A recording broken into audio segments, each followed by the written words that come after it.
Vamos ver agora Paixão de Cristo, mega análise. Você sabia que o filme A Paixão de Cristo foi inspirado em outro livro além da Bíblia? E por que Jesus foi trocado por 30 moedas Sério? de prata? E por que Judas dá um beijo em Jesus? Quem é aquele bebê que aparece enquanto Jesus está sendo chicoteado? Por que Jesus carrega a cruz inteira e os outros condenados levam só uma parte? Vem comigo que você vai mergulhar como nunca nessa história.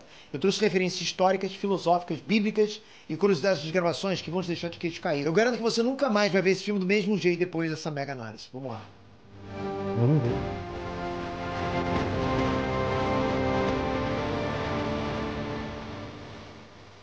Quero ver qual outro livro foi baseado ali na Hans Bíblia. Peter aqui. A Paixão de Cristo é um clássico da época da Páscoa, né? Desde 2004, esse filme dá o que falar, principalmente nessa época. Muita gente não sabe, mas ele foi um filme independente, custou 30 milhões de dólares e arrebatou mais 600 milhões de dólares na época do lançamento. Tipo, foi um sucesso estrondoso. Tanto que virou o filme mais bem sucedido de língua não inglesa. Então, pra completar teu clima de Páscoa, vamos conferir esse filme de perto, de um jeito que você nunca viu, sabe? Com referências, easter eggs e curiosidades surpreendentes que vão fazer você pirar e entender ainda mais toda essa história. E antes de começar, eu só queria fazer um disclaimerzinho que esse vídeo independe de religião, ok? É uma análise técnica sobre a história do filme, referências às fontes, etc. Vamos lá? Então, antes de começar, eu queria muito que você pudesse dar um like, comentasse aqui embaixo o que você achou desse filme, desse uma sugestão também nos comentários pra gente trazer outro filme, outra série dentro desse quadro Mega Análise. E muito obrigado por fazer parte disso. Vamos lá? Vamos começar pelo objetivo do filme. A Paixão de Cristo, do Mel Gibson, acompanha as últimas horas da vida de Jesus Cristo, mostrando a condenação até a morte dele. É só as últimas horas, só? Mel Gibson e a equipe dele fizeram questão de garantir uma prisão histórica. Achei que fosse a história toda. Eles consultaram teólogos, historiadores especialistas em línguas antigas para garantir autenticidade em cada detalhe. Bom, o roteiro da Paixão de Cristo se baseia na Bíblia, claro. Também no livro A Dolorosa Paixão de Nosso Senhor Jesus Cristo, que foi escrito pela beata alemã Anne Catherine Emmerich no século XIX. Ela tinha visões detalhadas da vida de Jesus, como por exemplo o nascimento e a morte dele. E ela registrou tudo. E como é que ela sabe disso? Nos relatos dessas visões que o Mel Gibson estruturou o filme. Então, bora. Como é que ela sabia dessas coisas? A profecia. O filme começa com uma citação do Antigo Testamento que diz assim: ele foi ferido por causa das nossas transgressões, esmagado por causa das nossas iniquidades. Pelas suas feridas fomos curados. Bom, essa frase saiu do livro do profeta Isaías na Bíblia, mais especificamente no capítulo 53, que é chamado de Cânticos dos Servos. Nessa parte da fala, o servo de Deus intercede pelos outros, suportando as punições e aflições no lugar deles. E no final, ele é recompensado sendo exaltado. E por causa das referências dele aos sofrimentos do servo, muitos estudos mostram que esse cântico seria uma profecia que se referia a Jesus, que só ia nascer mais 700 anos depois desse texto escrito. E não dá para esquecer, claro, tem várias passagens assim no Antigo Testamento, mais cheios de simbolismo do que a Bíblia. Então bora que eu vou traduzir um monte deles para você a partir de agora. Getsemane. De cara a gente já vê Jesus orando no jardim, que é chamado de Getsemane, ou Jardim das Oliveiras. Essas árvores aí são oliveiras, árvores de azeitonas. E esse jardim existe até hoje com algumas das oliveiras mais antigas do mundo. Quem vai para Jerusalém hoje em dia pode ir lá visitar esse jardim que ainda existe e ver as oliveiras milenares. Você sabia dessa? Bom, continua. Não é a mesma, né? Não foi destruído quando os romanos dominaram Jerusalém? Logo depois da última ceia. Jesus está lá orando e ele pede para Deus, se puder, afastar o cálice dele, igual é contado no Evangelho de Mateus. O cálice aqui é uma metáfora para o sofrimento que ele vai enfrentar. Beber do cálice seria aceitar o sofrimento. Já afastar o cálice seria poder não passar por tudo aquilo. E como ele sabe que a hora está chegando, ele já estava antecipando uma agonia física gigante. Claro, tinha muito medo da dor física, né? Como qualquer pessoa teria se soubesse o que ia passar. Ele teve ansiedade, assim como qualquer um teria. Mas o fardo espiritual que ele estava prestes a carregar era maior ainda. Isso porque, como explica Paulo em Coríntios 2, Jesus não conhecia o pecado. E de repente, ele teria que carregar o resto de todos os pecados do mundo com ele. Mas nota uma coisa, a oração de Jesus não terminou com um pedido para que o cálice passasse. Ele pede para ser livrado dessa, mas que no fim a vontade de Deus prevalecesse sobre a dele. Que fosse como Deus quisesse, não a dele. Essa frase revela que Jesus foi obediente a Deus até o fim, custe o que custar. Enquanto Jesus rezava, os discípulos Pedro, Tiago e João dormiram debaixo Estão dormindo. E Jesus vai até eles e fala para eles vigiarem e orarem, como é explicado no Evangelho de Mateus. Vigiar e orar é uma lição. Não é para eles vigiarem para proteger Jesus, né? Até porque ele já tinha decidido ser obediente. Então, se tivesse perigo, ele não ia fugir, concorda? Isso foi dito, então, mais no sentido de que eles ficassem, né, atentos ao que Deus ia pedir dali para frente. A traição. Traição de Judas. A traição. Enquanto isso estava rolando no jardim, outro discípulo, Judas, estava lá negociando com um Caifás. Esse cara era o sumo 30 sacerdote moedas. de Deus em Jerusalém. Ele faz parte do grupo dos fariseus, né, que era uma das ramificações judaicas que surgiu uns 150 anos antes de Cristo. Um detalhe importante para entender o contexto de tudo que acontece com Jesus é que os fariseus tinham duas fontes de leis. A lei escrita, que é a Torá, que é basicamente o Antigo Testamento da Bíblia, mas eles tinham também a lei oral, que era uma série de regras e tradições antigas que funcionavam Eles como leis inventaram. rígidas, que falavam principalmente sobre a pureza das coisas. E é por causa dessa tradição que eles se escandalizaram com as coisas que Jesus fazia, né? Como, por exemplo, ter contato com pessoas doentes, que tirava a pureza que tinha que ser Tradição que não vinha de Por Deus. essas e outras, eles encrencaram com Jesus e passaram a considerar ele um risco enorme para a religião, já que ele estava muito popularizado. Bom, Judas negocia entregar Jesus para os fariseus em troca de 30 moedas de prata. E esse é um preço bem simbólico. Na própria Bíblia, né, no livro de Ezequiel, diz que o valor de um escravo era de exatas 30 moedas de prata. Bom, o acordo foi fechado e um fariseu joga uma bolsinha com as 30 moedas para Judas. Mas olha os detalhes de como essa cena foi construída. Ele joga a bolsinha de longe e quando ela bate na mão do Judas, as moedas caem e ele se abaixa para catar as moedas do chão. Essa cena é incômoda. Muita gente nunca parou para refletir o porquê. Os fariseus veem Judas como um cara inferior, né, já que ele e os outros seguidores de Jesus não obedeciam às leis rígidas que eles acreditavam. Existe nessa cena aí um tom pesado, como se Judas fosse um animal, sabe? No pior sentido da coisa. Por isso eles conversam de longe, jogam o pagamento de longe e no fim Judas está no chão, como um animal que come os restos no meio da rua, né? E os fariseus olham com desprezo para ele. Por isso que a cena incomoda. Não existe dignidade em Judas nessa cena. Isso constrói uma camada muito densa para esse personagem. Bom, no final dessa cena, os soldados se aproximam dele e olham ele de cima para baixo, para reforçar a superioridade que eles sentiam em relação a Judas. E eles perguntam onde Jesus está. E dessa forma, essa cena termina deixando subentendido o que a gente já sabe. Judas vai levar pessoalmente soldados até Jesus. Terror total. De volta no jardim, os apóstolos encontram Jesus rezando totalmente apavorado. Quem já teve crise de ansiedade sabe mais ou menos o que ele devia estar passando ali, né? Bom, muita gente notou, mas nessa hora tem muitas sujeirinhas no rosto e no pescoço de Jesus. Tem gente que acha que é sujeira, mas não é. Na Bíblia está explicando no Evangelho de Lucas. Quando Jesus entrou em estado de agonia, ele começou a transpirar sangue. Para quem não sabe, né, suar sangue é possível, e a ciência explica. O nome dessa condição é hematidrose. E ela é uma doença muito rara que pode aparecer em 1 a cada 10 milhões de pessoas.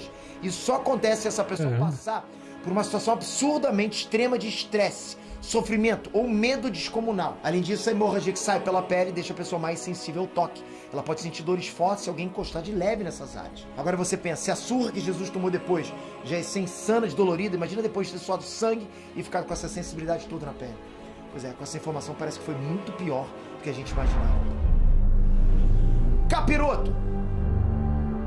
Bom, não bastasse o medo de tudo que estava por vir, né? Afinal, além de ser Deus para saber de tudo, Jesus também era um homem para sentir dor pra caramba, né? Ainda vem o capiroto atormentar esse momento para tentar bagunçar os pensamentos dele. O interessante é que nesse filme o diabo não é nada do que a gente imagina no senso comum. Não tem nada de chifre, rabo, o cara vermelho, nem nada disso. Ele é um cara com... Até porque se fosse assim, todo mundo ia fugir dele, né? Atriz e modelo Rosalinda Calentano. E essa escolha de colocar o Tinhoso com essa... Ele tem que vir nas mais belas formas. Faz uma certa conexão à origem de Lúcifer, que era o mais bonito de todos os anjos. E claro, né, com a tradição de que os anjos não têm sexo. Então ficou essa figura andrógena aí. Já a capa preta que ele usa se refere à decadência, literalmente, porque ele é um dos anjos caídos. Voltando pra cena, Jesus ignora o Tinhoso e continua rezando, se joga no chão para continuar rezando, pedindo força para passar por aquilo tudo que estava por vir.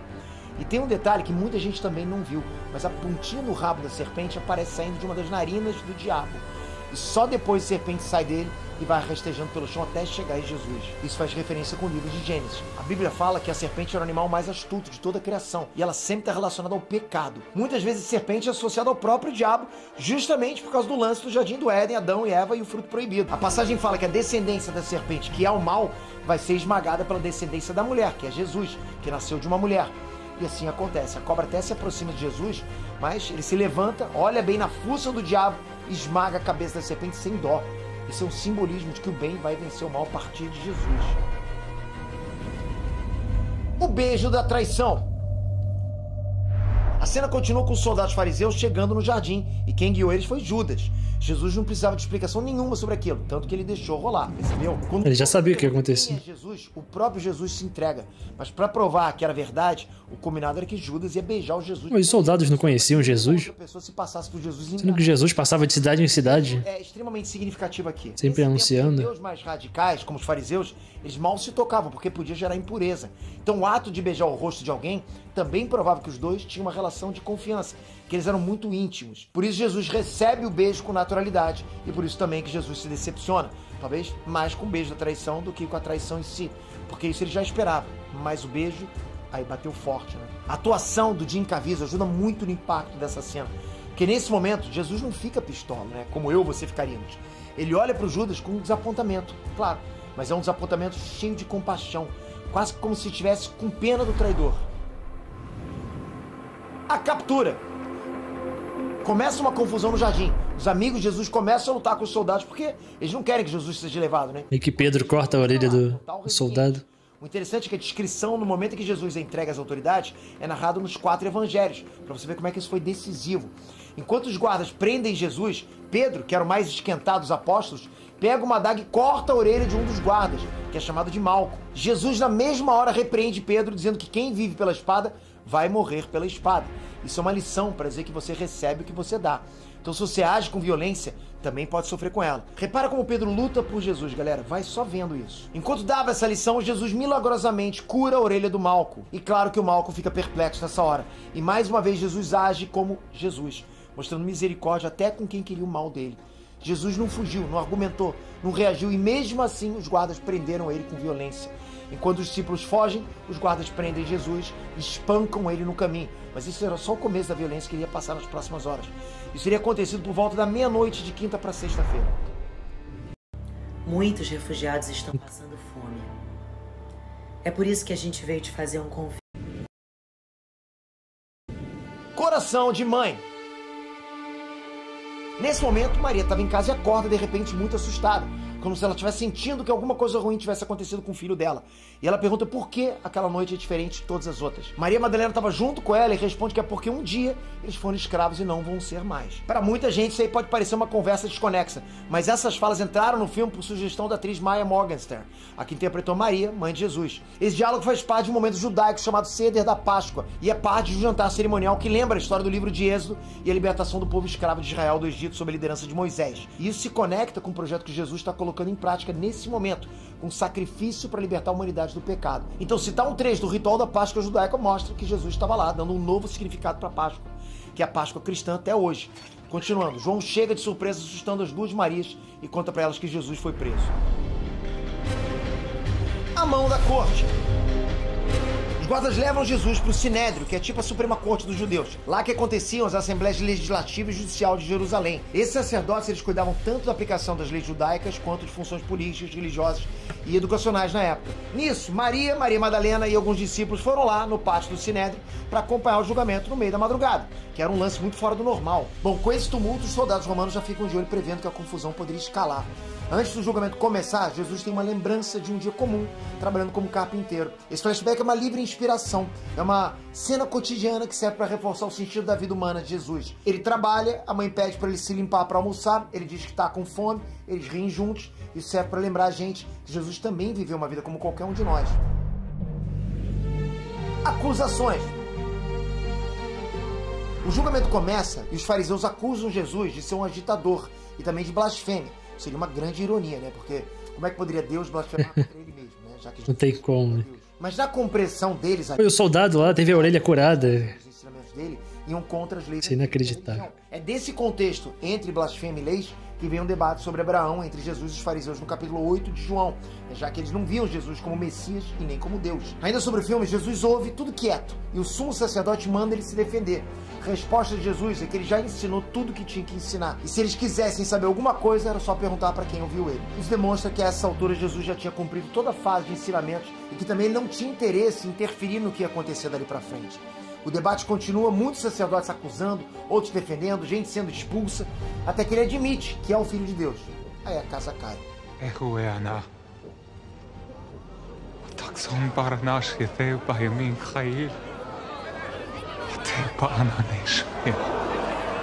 Caifás fica tão doído com essa blasfêmia que ele rasga as próprias roupas de raiva e Jesus começa a ser espancado ainda ali, no Sinédrio. Ainda nessa confusão, Pedro, mesmo que lutou por Jesus com a adaga, ficou com medo e negou 3 vezes que conhecia Jesus. E assim mais uma profecia se cumpriu. Pedro era seguidor de Jesus. Mas antes do galo cantar, vai negar 3 vezes. Tal qual ele viria a ser mais pra frente. Na última ceia, Jesus já tinha dito para Pedro que ainda naquela noite ele iria fazer isso, né? Isso rolou às 3 da manhã. Remorso. Judas ficou morrendo de culpa e tenta devolver o dinheiro para libertar Jesus, mas não adiantava mais. Judas se livra das moedas e vai embora. Daí umas criancinhas começam a atormentar ele, né? Só que na verdade são demônios. Ele não aguenta e logo que amanhece... Cara, ele tinha se arrependido, cara. A lição de Judas é bem forte. A tradição diz que se Judas tivesse arrependido de verdade, ele teria sido perdoado. Mas ele não se arrependeu nem pediu perdão. Isso é diferente de sentir culpa. Por isso ele teria aberto uma brecha para o capiroto atormentar ele, como apareceu no filme. E no fim ele teria sido influenciado a tirar a própria vida. E uma curiosidade aqui, galera, é que o ator Lucas Lionello, esse que interpretou Judas, ele conta que ele era ateu até fazer esse filme. Mas aí durante as gravações alguma coisa mexeu com ele. Ele pediu para se confessar com o padre que acompanhava as gravações do filme. Dali pra frente ele se converteu. Diante de Pilatos. Os fariseus eram a autoridade religiosa ali em Jerusalém. Mas a gente tem que lembrar, galera, que na época toda religião era governada pelo Império Romano. Então todas as questões civis tinham que ser levadas para o representante do Império. E nesse caso, o governador local era Pôncio Pilatos. Como Jesus estava sendo considerado um arruaceiro, os fariseus levaram ele como prisioneiro para ser punido pelas autoridades romanas. Os fariseus queriam acabar com Jesus, mas eles não tinham jurisdição para dar nenhuma sentença além do apedrejamento. Então algo maior teria que ser ordenado pelo governo romano. Então por isso Jesus foi levado para lá para tentar convencer o governador romano a entrar no jogo. Eles chegaram lá às 5 da manhã. O governador tentou entender quais os crimes Jesus tinha cometido. Às 5 da manhã? Brincadeira. Eram religiosos, mas a autoridade religiosa eram os fariseus. Presta atenção, Jesus não descumpriu nenhuma regra civil. Ele não fez nada contra as leis de Roma. Por isso que Pilatos ficou, tipo, numa sinuca de bico. Ele, como governador, não tinha nenhum motivo para dar pena máxima para Jesus. Porque crime religioso não era da alçada de Roma. O judaísmo era a religião local daquela área e o governo romano não esquentava com nada disso. Deixava essas questões para autoridades religiosas locais. Daí Pilatos pede para conversar sós com Jesus. E Jesus continua sendo cara de poucas palavras. Ele manda real, mas Pilatos não entende muito bem essa coisa de Jesus ser rei, ele ser a verdade e tal. No fim, Pilatos diz para a multidão que ele não viu crime nenhum em Jesus e mandou levar... Ele decide lavar as mãos, né? E assim, galera, Pilatos, além de ficar confuso sobre Jesus, ele também não estava afim de se comprometer e talvez cometer uma injustiça acusando o inocente. Porque, de novo, ele não... Mas ele permite que aconteça. Herodes. O filme corta direto para Jesus no salão do palácio do rei Herodes Antipas, como aparece no Evangelho de Lucas. Herodes era rei da Galileia nessa época. E para quem não ligou o nome à pessoa, foi ele também que tinha mandado executar o primo de Jesus, João Batista. Era por volta das 6 da manhã, quando Jesus foi apresentado para Herodes, e ele não falou nenhuma palavra. Herodes ri, acha que Jesus é um doido inofensivo, e por isso ele também se recusou a mandar executar Jesus. E mandou ele de volta para o governador romano. Barrabás. Todo mundo voltou para pressionar de novo uma decisão do Pôncio Pilatos. Nessa hora os ânimos já estavam mais exaltados e a saída que ele tentou foi cumprir a tradição da véspera da Páscoa judaica. Todo ano nessa época existia o costume de dar um perdão por um preso. Então ele escolheu um bem barra pesada e deu opção para o povo. Quem vai ser solto? Jesus ou Barrabás? Barrabás era muito provavelmente... Era um assassino, não era? ...que lutava contra a dominação romana, os zelotes. Eles faziam ataques contra legiões romanas. Barrabás foi preso em Cafarnaum, a cidade que Jesus morou antes de sair para a vida pública. Nesse ataque, provavelmente um soldado romano foi morto e por isso Barrabás foi preso como assassino, como está lá no Evangelho de Marcos. E como a gente sabe, o povo escolheu Barrabás. Soltem Barrabás. Jesus Barrabás!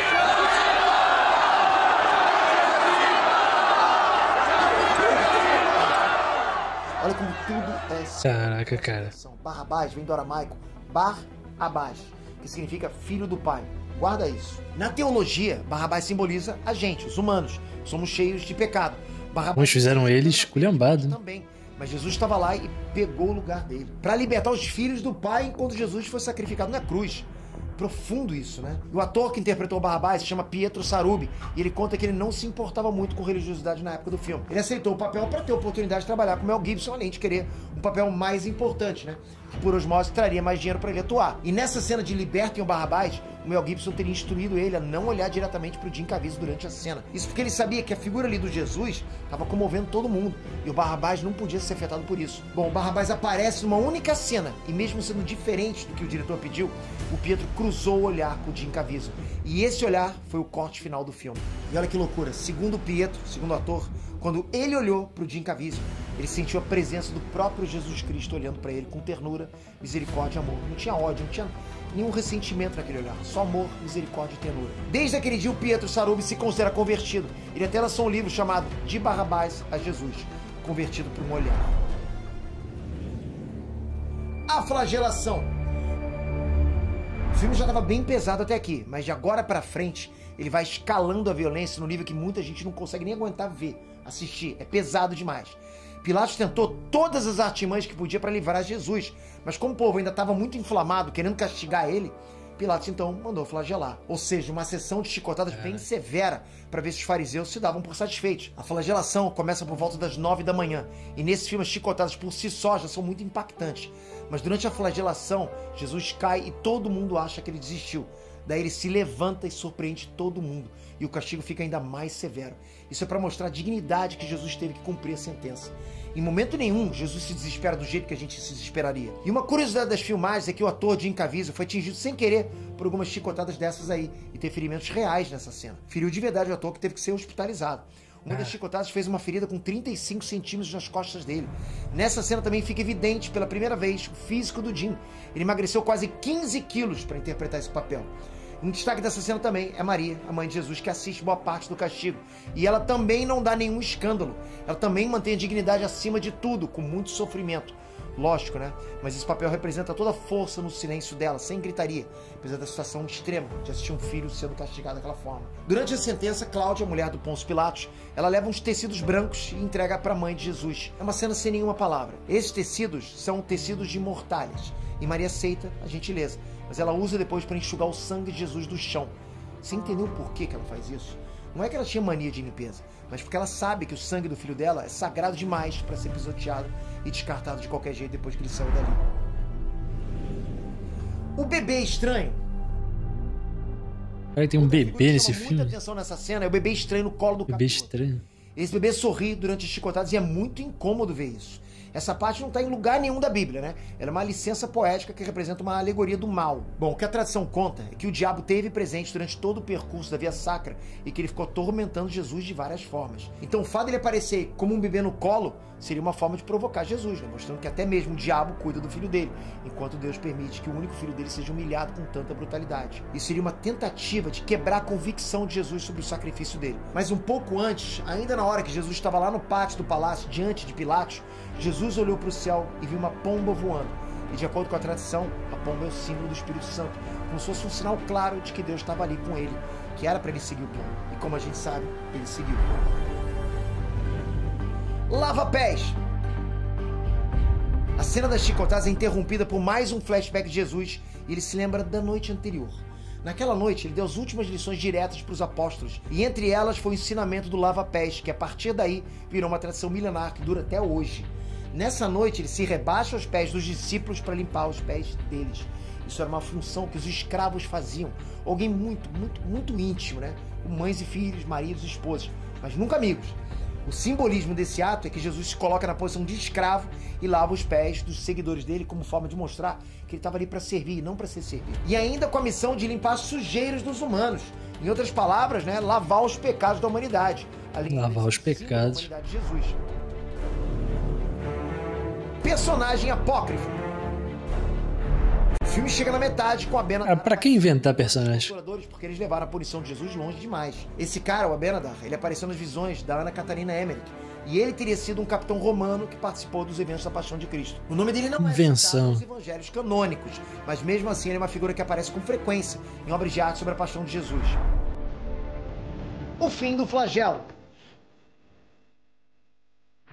Jesus foi arrastado dali e levado para um outro canto da prisão romana em Jerusalém. E depois que ele sai, Maria e Maria Madalena limpam o sangue de Jesus no chão, enquanto a Madalena relembra quando Jesus salvou ela do apedrejamento. Bom, essa parte é uma adaptação. O evangelho que fala dessa mulher, que é em João capítulo 8, não especifica que foi com Maria Madalena. Então no filme essa história foi mesclada com a dela. Sobre a história da mulher adúltera que aparece no evangelho de João, nessa ocasião, a Bíblia conta que Jesus estava ensinando no pátio do templo, escrevendo no chão, quando os mestres da lei foram lá testar Jesus, para ver se ele sabia e cumpria as leis da religião. Então pegaram a mulher no flagra e levaram ela lá e pediram para Jesus condenar a mulher de acordo com a lei. A lei dizia que nessa situação a mulher deveria ser... Tem que ser apedrejada até a morte. Jesus não acusou nem defendeu. O que ele fez foi dizer: que atirasse a primeira pedra quem não tinha nenhum pecado. E nisso todos os homens que estavam ali desistiram e foram embora sem apedrejar ela. Esse ensinamento demonstra que Jesus não veio para condenar, e sim para salvar. Por isso que no fim da cena ele levanta a mulher do chão, mais uma vez uma simbologia, né? Como se Jesus estivesse devolvendo a dignidade para ela, apesar dela ter pecado. Concluindo com: vá e não peques mais. A sentença final. Os guardas levam Jesus para um celeiro e lá eles insultaram Jesus e vestiram ele como um rei, com uma capa vermelha e uma coroa, só que uma coroa de espinhos. Depois disso ele foi apresentado de novo diante de Pilatos da multidão. Pilatos decidiu flagelar e exibir Jesus ensanguentado, acreditando que a multidão ia se comover. E esse episódio ficou conhecido como et homo, que significa eis o homem. Mas o povo não se comoveu. Como eu falei, os fariseus queriam matar Claro que não, né? mas não podiam executar a pena de morte que eles queriam, né? Por isso eles continuaram a pressionar o governador a aplicar a punição que eles queriam, a cruz. Pilatos ainda tenta que Jesus se defenda, mas Jesus está focado, ele só fala verdades espirituais e não faz nada para escapar da sentença. E não querendo instigar uma revolta, Pilatos lava as mãos e ordena a crucificação, deixando claro que ele não queria ter responsabilidade nenhuma disso. Quando Mas teve, né? Deixou acontecer. Ele tem outro flashback da noite anterior, durante a última ceia, né, quando ele lavou as mãos antes de dividir o pão e o vinho com os apóstolos. Via Crucis!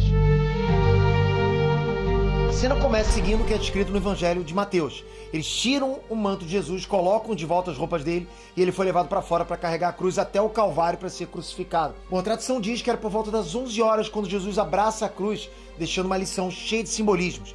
Muita gente nunca parou para pensar, mas Jesus sai carregando o próprio altar em que ia sacrificar a própria vida. Jesus já tinha deixado um ensinamento sobre abraçar a própria cruz. No Evangelho de Mateus diz que quem quiser seguir Jesus... Cada um tome a sua cruz e me siga. Com ele. Simbolicamente, a cruz são todas as nossas obrigações, os problemas, os desafios da nossa vida. Jesus fala e depois dá o exemplo de nunca fugir dos problemas da vida. É para seguir com coragem, assumir os B.O.s e fazer o que tem que ser feito. Outros dois condenados também carregam pedaços de cruz, mas só a parte horizontal, e muita gente não entendeu isso. Os dois condenados já estavam agendados para execução nesse dia. Então o poste que ia sustentar cada um deles, né, já estava instalado, pronto para ser usado. Jesus foi condenado em cima da hora, então não tinha um poste sobrando lá. Então ele carregou a cruz inteira, né? O poste e a parte horizontal. Até porque pensa como romano agora, né? Por que eu vou carregar esse peso todo se esse condenado está indo para lá? É cruel, mas seria uma escolha prática para eles. Bom, enquanto Jesus começa o caminho até o Calvário, que é a colina da execução, ele tem um outro flashback. Quem não se ligou, essa visão é uma memória de 6 dias antes, quando ele entrou em Jerusalém, que hoje é conhecido como Domingo de Ramos. O povo recebeu ele com ramos de palmeira e muita esperança, acreditando que ele era o Messias, né? Um ungido de Deus, como os reis de Israel. Para eles, Jesus poderia ser o Messias entrando em Jerusalém para libertar o povo das mãos do Império Romano e trazer a paz e plenitude para os judeus. Eles esperavam por esse Messias político, né, que trouxesse uma revolução. Mas, como Jesus mesmo disse, o reino dele não era desse mundo. E em menos de uma semana, ele faria o caminho de volta,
uma execução terrível, né? Socialmente era a maior de todas as vergonhas. Por isso ele até ajuda, até porque ele não tem escolha, mas Ele quer deixar claro para a sociedade que ele não tem motivo para passar esse vexame perante a sociedade. O véu de Verônica. Uma mulher passa desapercebida no meio da confusão e leva um copo d'água para Jesus beber. Ela pede permissão, tira o véu da cabeça, enxuga o rosto ensanguentado dele antes de ser expulsa dali por um soldado. Essa parte da história não está em nenhum evangelho canônico, mas ele aparece em escritos apócrifos e o relato disso sobreviveu com a tradição. Uma coisa importante dessa cena é que essa mulher pediu licença para tirar o véu. Ela fez isso porque era proibido uma mulher judia mostrar os cabelos em público. Bom, ela tira o véu e enxuga o rosto de Jesus. E ele fica inventando, hein? O semblante dele teria ficado impresso no tecido. O evento é fixo na sexta estação das Estações da Cruz e esse suposto véu é exibido todos os anos pelo Vaticano na Semana Santa, durante o 5º domingo da Quaresma. O fim da Via Dolorosa. Simão e Jesus carregam a cruz. A essa altura, Jesus está extremamente fraco. A caracterização do Jim Caviezel está assustadora, né? E pra quem não sabe, o trabalho de maquiagem para cenas... Cara, parece que é real, cara. Era uma outra tortura. Levava 10 horas para fazer ele ficar com essa aparência. Imagina 10 horas de maquiagem para só ir começar a gravar e carregar aquela cruz de quase 60 quilos. Algumas vezes o ator dormiu à noite com aquela maquiagem para não ter que passar por todo o processo no dia seguinte. Voltando pro filme, Jesus tem mais um flashback, que é o famoso Sermão da Montanha, quando Jesus ensina mal os que odeiam a gente. Se você reparar, na filmagem desse momento o céu tá cinza. Não é filtro, não é trabalho da pós-produção, ok? Nessa gravação realmente estava um dia nublado. Muita gente não sabe, mas nesse dia o Jim Caviezel foi atingido por um raio. Ele chegou a contar com muito bom humor esse fato. Olha só, abre aspas. Eu estava iluminado como uma árvore de Natal. Eu estava pregando o Sermão da Montanha. Eu sabia que isso iria me atingir cerca de 4 segundos antes de acontecer. Pensei, vou levar um golpe. E quando isso aconteceu, eu vi os figurantes se agarrarem ao chão. O que eles viram foi fogo saindo do lado direito e esquerdo da minha cabeça. Iluminação ao redor de todo o meu corpo. Cara, que loucura isso. Outro cara da equipe técnica também levou uma descarga de raio nesse dia. E mesmo assim, nem o Jim nem outro cara tiveram ferimentos nem nada. Bom, quase chegando no Calvário, Jesus tem outro flashback. E ele se lembra do sermão do bom pastor. Nessa lição ele diz que ele, como um bom pastor, dá a vida pelas ovelhas. Mas que ninguém é capaz de tirar a vida dele, né? Ele mesmo entrega a vida e ele mesmo pega de volta. Essa lição que Jesus deu muito antes do Calvário já era meio que uma profecia do que ia acontecer com ele. E reforça, né, que morrer na cruz foi uma coisa que ele aceitou por vontade própria. Sim. A crucificação. Bom, a gente chega no auge do filme com a parte da crucificação. São cenas muito impactantes, né? Tem gente que até hoje não conseguiu ver aquelas cenas. Era por volta do meio-dia. Cara, não consigo ver esse filme, não, cara. Cruz, e eles pregam uma placa igual foi dito na Bíblia. O Império Romano mandava escrever na cruz dos condenados o nome do réu e o motivo da pena de morte. No caso de Jesus, né, como foi dito no Evangelho de João, Pilatos mandou escrever e colocar na cruz: Jesus Nazareno, Rei dos Judeus. Isso foi escrito em 3 idiomas, né? Em hebraico, que era a língua dos judeus, em latim, que era a língua dos romanos, e em grego, que era a língua universal na época. Ou seja, era para ninguém ter dúvida de quem era ele e por que ele foi condenado. Bom, nessa hora Jesus se lembra da última ceia, quando ele diz que o pão é o corpo dele e o vinho é o sangue que seria entregue na ceia, como ele ia entregar a vida na cruz. Outro flashback é a fala que Jesus ensina: o amai-vos uns aos outros.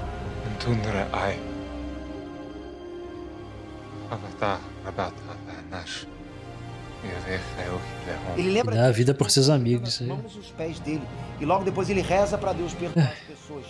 Isso é concretização do ensinamento que ele deu sobre amar. Enquanto tudo isso acontece, Maria, mãe de Jesus, Maria Madalena e João assistem tudo. Maria está sofrendo bastante, né? Dá a impressão que ela está sofrendo mais que todo mundo ali, e não é difícil imaginar isso. Uma mãe vendo um filho inocente naquela situação, nossa, dói demais, né? Bom, essa parte concretiza a profecia de Simeão sobre os sofrimentos de Maria. Na Bíblia, diz que quando Jesus era um bebê, José e Maria foram apresentar ele no templo de Jerusalém, como mandava a lei dos judeus. Lá tinha um homem chamado Simeão, que quando viu Jesus, ele disse para Maria que um dia, por causa desse filho, uma espada de dor ia transpassar a alma dela. Rola também mais um flashback da última ceia, e o filme fez uma conexão muito simbólica entre a ceia e a crucificação, quando Jesus levanta o pão para agradecer. Isso se conecta com o momento que os romanos levantaram o corpo dele pregado na cruz. Jesus é o pão da vida. Levantar o pão como Jesus foi levantado na cruz é feito em muitos rituais ainda hoje, 2000 anos depois, como no rito romano. O bom ladrão. E o filme também fez questão de mostrar o episódio do bom ladrão. Na Igreja Católica ele ficou conhecido como Bom Ladrão e pela Igreja Ortodoxa como Hack. Bom, ele foi um dos ladrões que foram crucificados com Jesus e que lá acabou se arrependendo do que ele fez e reconheceu Jesus como Filho de Deus. E é por causa disso ele foi perdoado, foi recebido no paraíso, né? Igual aparece no Evangelho de Lucas. E isso ensina que se tiver arrependimento verdadeiro e crer em Jesus, a pessoa pode ser salva. Jesus salvou Dimas durante a crucificação. Vocês percebem o peso disso? Caifás também vai lá provocar Jesus, dizendo que se ele era o Messias, né, era para ele descer da cruz. Mas Jesus não cai na provocação e Tinham 2 ladrões, né? daqueles que estão ali. Um deles é que tava provocando. São 2 ladrões, um é que tava provocando Jesus. Nos momentos finais, os executados estavam lá pregados e não tinha nada mais a se fazer a não ser esperar. Maria, João e Madalena puderam chegar perto de Jesus e Maria beijou os pés ensanguentados do filho dela. E como está escrito no Evangelho de João, Jesus disse que tinha sede. Nisso um soldado molhou uma esponja e levantou essa esponja numa lança para Jesus beber.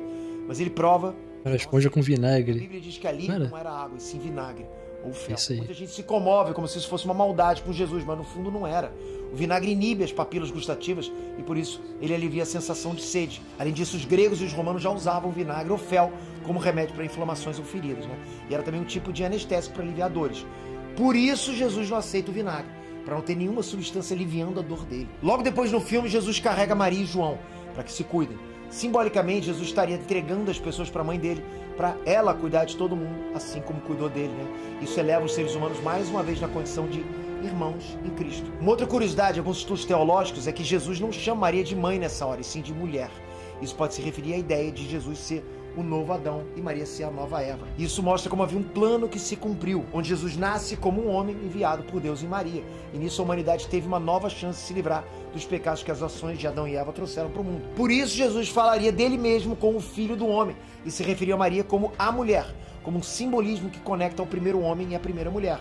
Só que agora agindo para redimir o mundo. Percebe como tudo é conectado? Desde Adão e Eva até a crucificação. Aliás, até antes disso, né? Já que Jesus disse ser o alfa e o ômega, o primeiro e o último, o princípio e o fim. Ou seja, desde o princípio se vê Jesus presente, já que ele é o princípio, assim como também é dito no capítulo 1 de João. Ainda sofrendo na cruz, Jesus, igual aparece no Evangelho de Mateus, Jesus reza perguntando para Deus por que ele foi abandonado. Mas, logicamente, Jesus tinha certeza de que Deus estava com ele, né?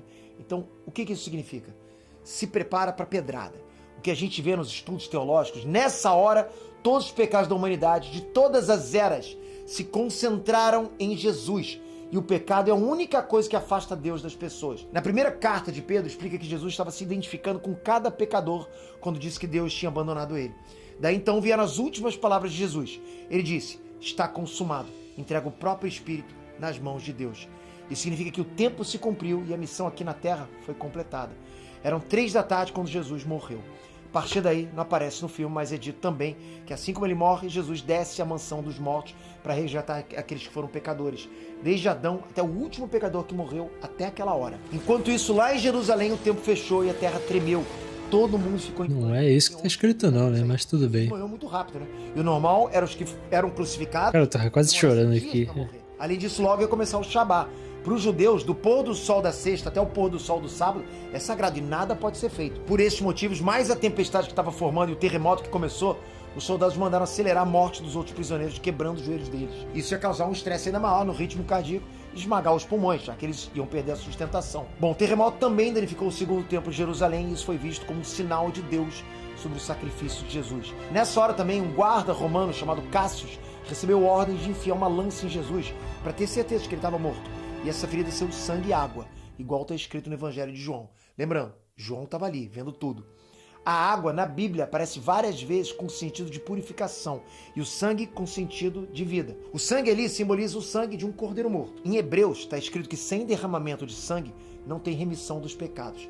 Já a água sempre aparece como purificação e batismo. Então, sim, esses 2 elementos saindo separados de uma única ferida do corpo de Jesus é muito simbólico, né? É por isso que nesse momento o capiroto grita desesperado, porque com o sacrifício de Cristo, a humanidade foi salva. O plano de Deus se concretizou e o dele falhou.